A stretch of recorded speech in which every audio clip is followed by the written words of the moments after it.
Immortal and Martial Dual Cultivation, episode 187. Untuk melihat video selengkapnya, sahabat bisa kunjungi playlist yang telah Sabta Novel sediakan. Yuk mari, kita berimajinasi bersama dan masuk ke alur ceritanya.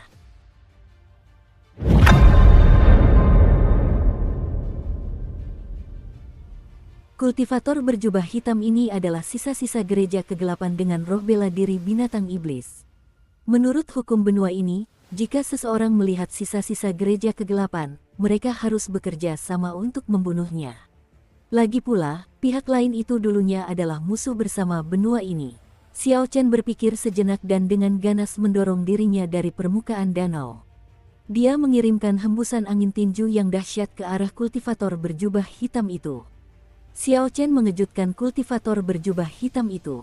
Namun, ketika dia mengetahui bahwa Xiao Chen hanyalah raja bela diri tingkat rendah, ekspresi terkejutnya berubah menjadi senyuman.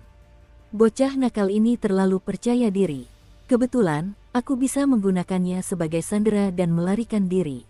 Gadis ini terlalu kuat, aku tidak bisa membiarkan ini berlarut-larut. Kultivator berjubah hitam itu menangkis serangan gadis itu dengan pedangnya dan mengepalkan tinju kirinya.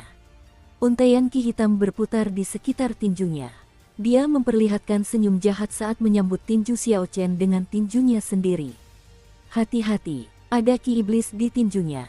Kau tidak bisa berduel langsung dengannya, teriak gadis itu ketika melihat Xiao Chen tiba-tiba muncul. Ia merasa sangat kesal. Pertarungan berjalan cukup baik, tetapi sekarang orang asing yang gegabah ini ikut campur.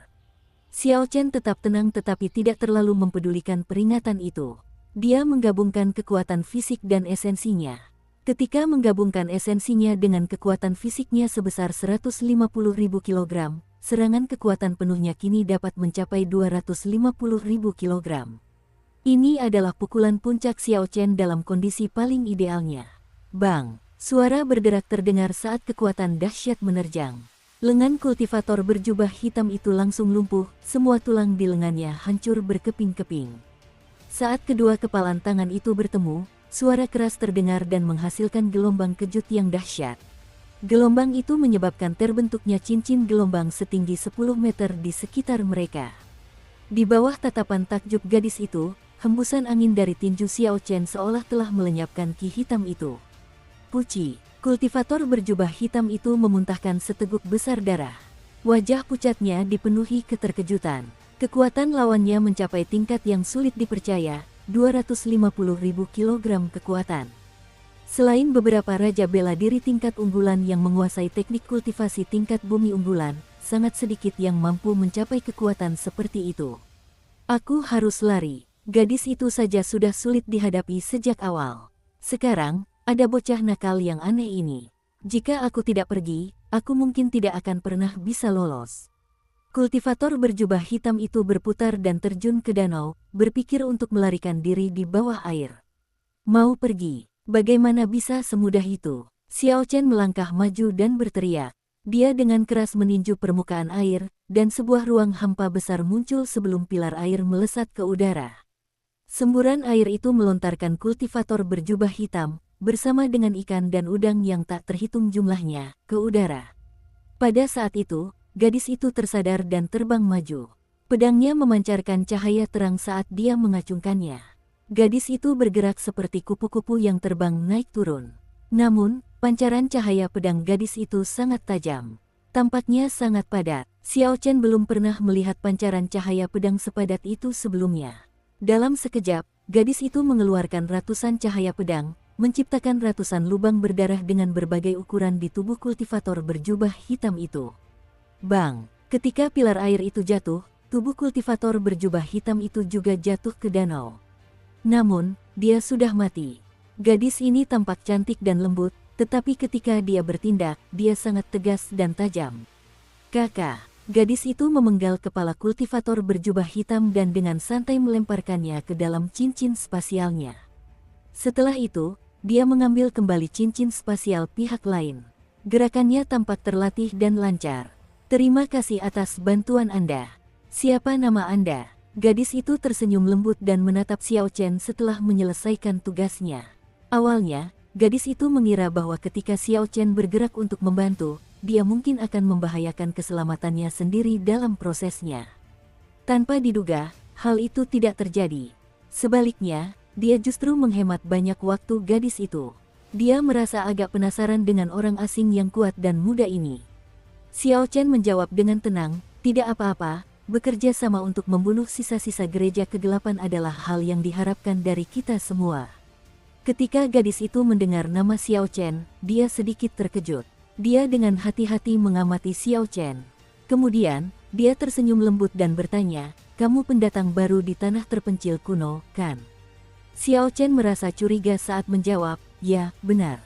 Bagaimana kau tahu?" Gadis itu tersenyum dan berkata, "Setelah tinggal di tanah terpencil kuno, kau akan berhenti menanyakan hal-hal seperti itu.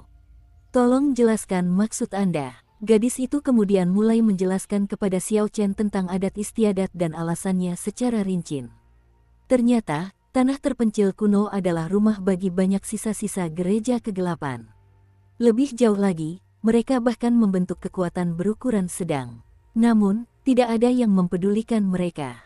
Tidak ada alasan lain selain karena ini adalah tanah kuno yang terpencil tempat berkumpulnya berbagai macam kekuatan. Tanah terpencil kuno itu penuh dengan penjahat buronan dan pembunuh keji yang memperlakukan hidup seperti rumput di pinggir jalan. Begitu mereka tiba di sini, pengumuman buronan untuk orang-orang ini tidak lagi efektif. Sejak jatuhnya dinasti Tianwu, tanah terpencil kuno telah menjadi tanah yang tidak terkelola dan menjadi kacau. Selain itu, entah mengapa, tidak pernah ada cerita tentang 5 negara besar atau sekte kuat yang mencoba menduduki tanah terpencil kuno. Sejak zaman yang tak terbayangkan, tanah terpencil kuno merupakan lokasi yang benar-benar netral di benua itu. Bahkan mereka yang memburu para ahli kejahatan atas nama kebenaran akan menyerah begitu buruan mereka mencapai pulau-pulau ini. Di tanah kuno yang terpencil, kekuatanlah yang paling berkuasa. Kesatriaan, moral, itu semua hanyalah lelucon. Bahkan musuh bersama umat manusia, sisa-sisa gereja kegelapan, tidak akan terpojok atau diserang. Mereka akan menerima perlakuan yang sama seperti kultivator biasa lainnya. Kecuali jika mereka melanggar kepentingan orang lain, tidak akan ada yang mengejar dan membunuh mereka. Setelah mendengar itu, Xiao Chen akhirnya mengerti. Tanah terpencil kuno ini benar-benar tempat yang menakjubkan. Namun, masih belum diketahui mengapa berbagai bangsa dan sekte besar tidak berniat untuk menguasai tanah terpencil kuno. Hamparan tanah yang begitu luas lebih dari sekadar sebidang daging yang gemuk. Jika dipikir-pikir, tanah terpencil kuno seharusnya memiliki kekuatan yang besar di dalamnya, yang beroperasi dalam kegelapan. Jika tidak, mereka tidak akan bisa mencegah orang lain memata-matai mereka. Setelah gadis itu berbicara, dia melanjutkan, "Izinkan saya memperkenalkan diri secara resmi. Saya Xia Xian, dari Paviliun Seribu Pedang Negara Xia Agung." Xiao Chen pernah mendengar tentang Paviliun Seribu Pedang sebelumnya. Mereka adalah salah satu sekte puncak dari negara Xia Raya. Kekuatan mereka setara dengan gerbang pedang surgawi negara Chu Raya. Mereka cukup terkenal di antara 4 negara besar yang lebih kecil. Xiao Chen mengangguk pelan dan berkata, "Xiao Chen, dari negara Qin Raya. Saat ini saya tidak tergabung dalam sekte manapun." Xia Xian tampak tercengang. Dia tidak percaya bahwa Xiao Chen tidak memiliki sekte. Pukulan Xiao Chen dapat mencapai kekuatan 250.000 kg. Bahkan di negara Jin Raya yang penuh talenta, setidaknya beberapa sekte besar akan memperhatikan bakat seperti itu. Namun, meskipun Xia Xian merasa penasaran, dia tidak akan mengorek masa lalu Xiao Chen tanpa alasan. Setiap orang memiliki rahasia masing-masing. Berdasarkan arah yang kau berikan, sepertinya kau menuju Pulau Mata Air Surgawi. Kebetulan, aku juga baru saja menyelesaikan misiku. Ayo kita pergi bersama, ajak Xia Xian. Xiao Chen terdiam sejenak sebelum berkata, "Bukankah itu Pulau Awan Merah? Bagaimana bisa menjadi Pulau Mata Air Surgawi?" Xia Xian berkata dengan percaya diri, "Pulau di depan adalah Pulau Mata Air Surgawi. Itu adalah salah satu dari 6 pulau besar kedua setelah pulau utama di selatan." "Kau pasti tersesat." Xiao Chen tak kuasa menahan senyum getir. Ia mengeluarkan peta dan membandingkannya. Pulau Awan Merah berada di selatan dan Pulau Mata Air Surgawi di timur. Perbedaan jaraknya setidaknya 500 km. Xiao Chen tidak tahu bagaimana dia bisa sampai di sini. Bagaimana caramu bepergian? Tanya Xia Xian dengan lembut. Xiao Chen berpikir sejenak dan memutuskan untuk mengatakan yang sebenarnya, aku naik kapal. Dia menaiki sebuah kapal. Itu pasti harta karun rahasia yang bisa terbang, pikir Xia Xian. Dia tidak menyangka Xiao Chen memiliki harta karun seperti itu. Namun, itu akan menjelaskan apa yang telah terjadi. Xia Xian menjelaskan, tidak heran. Danau pemusnahan surgawi mungkin tampak tenang tanpa angin, tetapi ada banyak arus bawah. Kadang-kadang, arus tersebut bahkan dapat membentuk arus yang kuat. Jika seseorang bukan juru kemudi yang berpengalaman, meskipun mereka memiliki peta, mereka akan berlayar ke arah yang salah. Pulau utama dari gugusan Pulau Selatan, Pulau Longyang, bisa dibilang seperti ibu kota Provinsi Xie. Pulau ini merupakan pulau inti dari gugusan Pulau Selatan. Satu-satunya perbedaan dari ibu kota provinsi adalah bahwa pulau ini tidak mengendalikan pulau-pulau lainnya. 6 pulau mengelilingi pulau utama, Pulau Longyang, yang ukurannya hanya kalah dari pulau utama. Pulau Mata Air Surgawi adalah salah satunya. Tidak apa-apa, karena aku sudah sampai di Pulau Mata Air Surgawi, aku akan langsung ke sana. Pulau Awan Merah hanyalah pulau kecil. Apa yang bisa kulakukan di sana, pasti bisa kulakukan juga di Pulau Mata Air Surgawi. Mereka berdua melakukan teknik gerakan mereka dan melesat menuju Pulau Mata Air Surgawi di permukaan air. Di sepanjang jalan, Xiao Chen mendengar tentang bagaimana Xia Xian dan kultivator berjubah hitam itu akhirnya bertarung. Sisa-sisa gereja kegelapan belum mengubah nama mereka di tanah terpencil kuno. Mereka memiliki banyak ahli di dalam gereja kegelapan. Namun, mereka masih jauh berbeda dari diri mereka sebelumnya. Di masa lalu, mereka adalah kekuatan besar di benua itu. Belum lama ini, gereja kegelapan terlibat perselisihan dengan kekuatan lain dari tanah terpencil kuno, geng Serigala Darah. Keduanya memasang hadiah di Persatuan Pemusnahan Surgawi, menawarkan imbalan untuk membunuh murid-murid dari pihak lain. Karena Xia Xian ada urusan di Pulau Mata Air Surgawi, dia dengan mudah menerima hadiah yang dikeluarkan oleh geng Serigala Darah. Xiao Chen bertanya, seberapa tinggi peringkat kultivator berjubah hitam dari masa lalu di gereja gelap? Berapa banyak yang bisa kau dapatkan dari membunuhnya? Bayangan Xia Xian di permukaan air berkedip-kedip. Dia berkata pelan, gereja kegelapan memiliki 1 pemimpin gereja, 2 wakil pemimpin gereja, 9 tetua, dan 108 pelindung. Sisanya hanyalah sampah dengan kekuatan yang beragam. Orang yang kita bunuh tadi adalah salah satu dari 108 pelindung.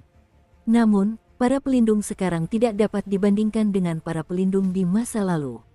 Generasi pelindung yang lebih tua semuanya setidaknya setengah langkah Raja Bela Diri. Sayangnya, sebagian besar dari mereka telah meninggal. Orang yang baru saja kita bunuh adalah salah satu orang yang digunakan untuk melengkapi jumlah mereka. Dengan demikian, Xiao Chen akhirnya memiliki gambaran kasar tentang kekuatan gereja kegelapan. Meskipun gereja kegelapan jauh lebih lemah daripada di masa lalu, ke-9 tetua seharusnya adalah Raja Bela Diri. Terlebih lagi, ada beberapa pelindung lama yang belum mati. Mereka jauh lebih kuat daripada paviliun pedang surgawi. Xiao Chen melanjutkan pertanyaannya, mengapa mereka bertarung? Apakah pertempuran skala besar seperti ini sering terjadi di tanah terpencil kuno? Dukung terus channel YouTube Sabta Novel. Xia Xian tertawa kecil, kau banyak sekali bertanya. Saat pertama kali tiba, aku juga persis seperti itu. Entah itu perebutan wilayah, urat roh, atau harta karun, semuanya sangat umum. Setelah beberapa saat, kau akan terbiasa dan tidak akan merasakan hal yang aneh. Keduanya mengobrol sambil melaju kencang. Tak lama kemudian, mereka tiba di Pulau Mata Air Surgawi. Pulau itu begitu besar sehingga tidak bisa lagi disebut pulau. Tampaknya setidaknya 10 kali lebih besar dari Whitewater City. Atas saran Xia Xian, Xiao Chen pergi ke kota terbesar di pulau itu. Kota itu diberi nama sesuai dengan nama pulau tersebut, Kota Mata Air Surgawi. Kita akan berpisah di sini. Terima kasih sekali lagi atas bantuanmu. Jika kau punya waktu, datanglah ke Clear Spring Inn untuk menemuiku. Setelah keduanya memasuki kota, Xia Xian mengucapkan selamat tinggal kepada Xiao Chen. Xiao Chen mengangguk dan menuju ke toko-toko di pusat kota. Saat dalam perjalanan ke kota sebelumnya, Xia Xian memberitahunya sedikit tentang kekuatan Istana Api Suci. Di kelompok selatan, Holy Fire Manor adalah salah satu kekuatan yang lebih kuat. Namun, dibandingkan dengan Dark Church dan Blood Wolf Gang, serta beberapa kekuatan lain di Ancient Desolate Land, mereka jauh lebih lemah. Penguasa Manor Api Suci adalah seorang Raja Bela Diri. Ada juga seorang yang ditahbiskan yang merupakan Raja Bela Diri. Setelah itu, ada sekitar 10 tetua, mereka semua adalah Raja Bela Diri setengah langkah. Qin Tua adalah salah satu dari para tetua itu. Dengan demikian, Xiao Chen merasa tenang. Kemungkinan Istana Api Suci mengirim seorang tetua untuk menangkapnya tidak tinggi. Lagi pula, Qin Tua hanyalah seorang tetua. Sulit baginya untuk memerintah tetua lain. Selama tidak ada Raja Bela Diri setengah langkah, Xiao Chen dapat melarikan diri dengan mudah, bahkan jika lawannya adalah Raja Bela Diri tingkat unggul puncak. Banyak orang berkeliaran di jalanan kota. Sebagian besar dari mereka adalah orang biasa yang tidak bercocok tanam. Namun, ada banyak ahli juga. Ada banyak Raja Bela Diri. Sesekali, Xiao Chen melihat satu atau dua Raja Bela Diri tingkat unggul puncak. Hal yang paling mengejutkan Xiao Chen adalah dia melihat banyak kultivator iblis. Mereka tampak berbeda dari manusia. Sebagai contoh, iblis banteng memiliki tanduk kecil di kepala mereka, dan iblis serigala surgawi memiliki telinga tajam dan mata perak. Beberapa ras iblis bahkan tidak terlihat seperti manusia. Beberapa di antaranya memiliki bulu tebal atau ekor panjang. Namun, sebagian besar orang sangat tenang ketika melihat kultivator iblis ini. Mereka sama sekali tidak takut. Bahkan orang biasa pun tidak takut. Sebaliknya, hanya Xiao Chen yang melihat sekeliling, jelas terkejut. Dasar bocah nakal. Apa yang kau lihat? Apa yang kau lihat? Akan kucabik-cabik dengan tangan kosongku.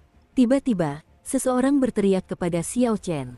Suaranya menggelegar, membuat gendang telinga terasa sakit. Itu adalah kultivator iblis harimau yang tingginya 2 meter dan bertubuh sangat kekar. Bulu kuning tebal menutupi tubuhnya. Ketika iblis harimau melihat Xiao Chen menatapnya, dia merasa sangat kesal. Dia membuka rahangnya dan meraung padanya. Tinju iblis harimau bergerak saat dia berjalan mendekat ke Xiao Chen dengan aura yang menyala-nyala. Suara gemuruh itu menarik perhatian banyak orang di jalan besar ini. Orang-orang itu tampaknya tidak menganggap situasi itu aneh. Ketika mereka melihat ada kehebohan, mereka segera datang untuk menonton.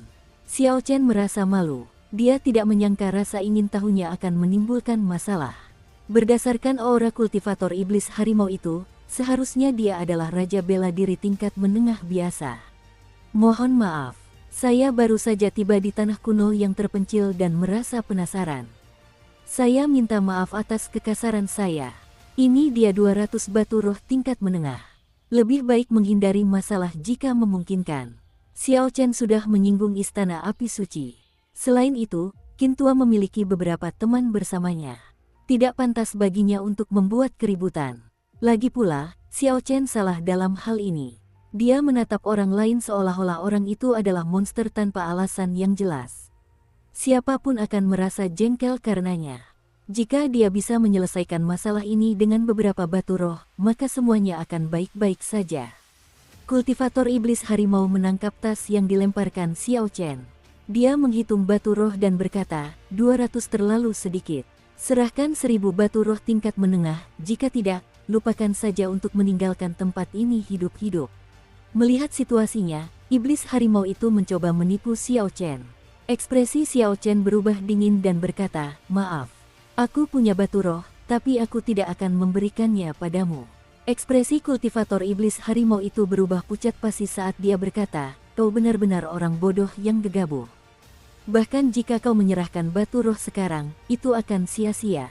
Matilah. Kultivator iblis harimau itu meraung dan mendorong tubuhnya dengan ganas. Retakan kecil muncul di jalan. Sosoknya berkelebat saat tinju besarnya melayang keras ke arah Xiao Chen.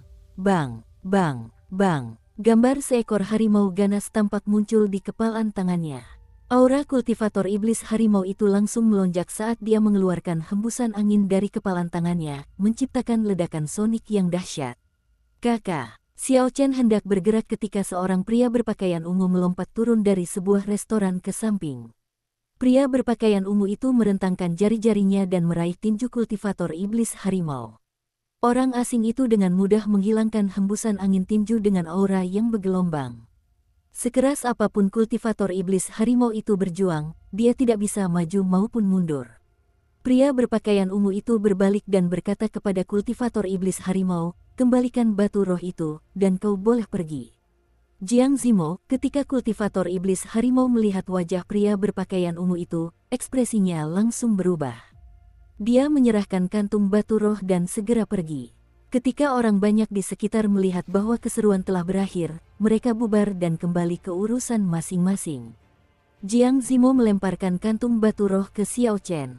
Kemudian, dia tersenyum lembut dan berkata, "Jangan terlalu murah hati lain kali. Ini batu rohmu." Xiao Chen menangkap tas itu. Kemudian, dia menatap pria berpakaian ungu yang elegan, tampan, tinggi, dan berwibawa itu. Dia bergumam pada dirinya sendiri sejenak sebelum berkata, "Kau juga seorang iblis. Mengapa kau membantuku?" Ketika Jiang Zimo melihat Xiao Chen mengetahui identitasnya, dia tidak terlalu terkejut. Dia tersenyum dan berkata, "Aku tidak membantumu. Aku membantu mereka. Dengan kekuatanmu, bahkan jika dia bekerja sama dengan rekan-rekannya, mereka tidak akan mampu menandingimu." Selain tanda belah ketupat berwarna cian di dahi Jiang Zimo, dia tidak memiliki karakteristik iblis lainnya. Sebenarnya, Xiao Chen hanya bisa mengetahui bahwa pihak lain adalah iblis karena energi mentalnya yang kuat. Dia merasakan aura yang berbeda dari manusia, tetapi tidak memverifikasinya. Tidak ada cara untuk memverifikasi ras iblis Jiang Zimo itu apa. Xiao Chen merasa aneh karena dia tidak memiliki ciri khas iblis lainnya. Beberapa iblis memiliki ciri-ciri yang jelas. Beberapa lainnya tidak begitu jelas. Secara logika, mereka semua adalah iblis dan seharusnya tidak memiliki perbedaan seperti itu di antara mereka. Dari berbagai ras iblis, iblis harimau senang memanfaatkan manusia. Mereka sering mencoba mengintimidasi manusia yang baru datang ke tanah kuno yang terpencil. Jika Anda menawarkan 10 batu roh tingkat menengah, mereka akan meminta 100. Jangan terlalu ceroboh lain kali. Jiang Zimo tersenyum tipis sambil menjelaskan dengan tenang. Xiao Chen berkata dengan tenang, "Maksudmu aku seorang boros?" Bisa dibilang begitu. Jiang Zimo mengangkat bahu sedikit sambil tersenyum. "Benar, kau juga menerima undangan, kan? Jika ya, kenapa kau tidak duduk bersamaku? Kita akan pergi ke arah yang sama." Xiao Chen merasa agak bingung. Ia ragu-ragu sambil bertanya, "Undangan apa? Aku tidak tahu apa yang kau bicarakan." Aneh sekali, dia masih sangat muda, namun auranya sangat stabil. Energi mentalnya juga sangat kuat. Secara logika, seharusnya dia menerima undangan. Jiang Mozi merasa agak bingung. Dia menatap Xiao Chen dalam-dalam dan berkata, "Apakah kau berani menerima pukulan telapak tangan dariku?" Xiao Chen tidak mengerti apa yang sedang terjadi. Namun, dia tahu bahwa pihak lain tidak mencoba memulai perkelahian.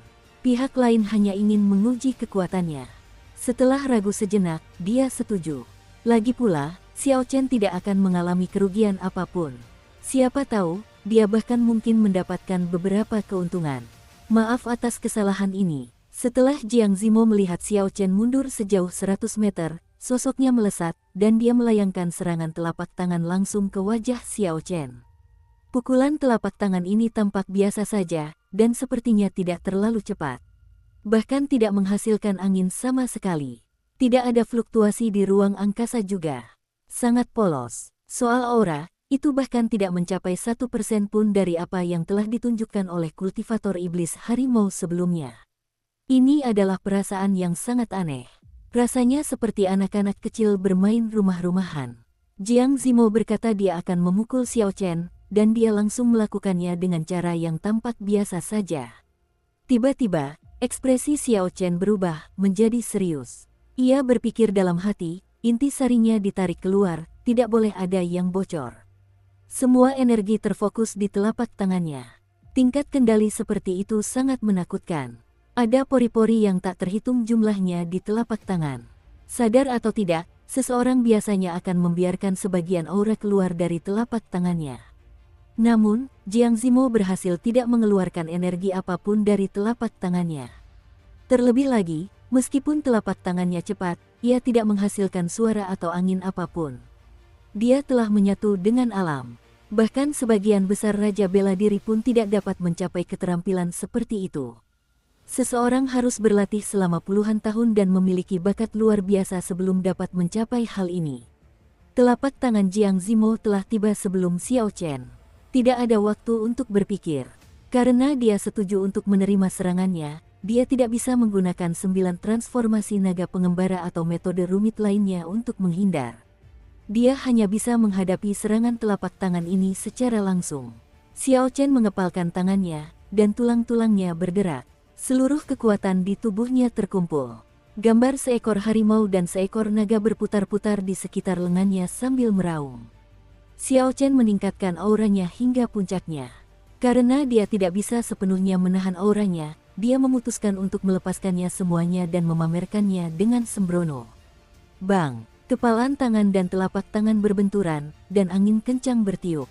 Saat pukulan telapak tangan Jiang Zimo yang tampak biasa saja bersentuhan dengan kepalan tangan Xiao Chen, pukulan itu melepaskan kekuatan luar biasa yang mampu meruntuhkan gunung atau membalikkan lautan.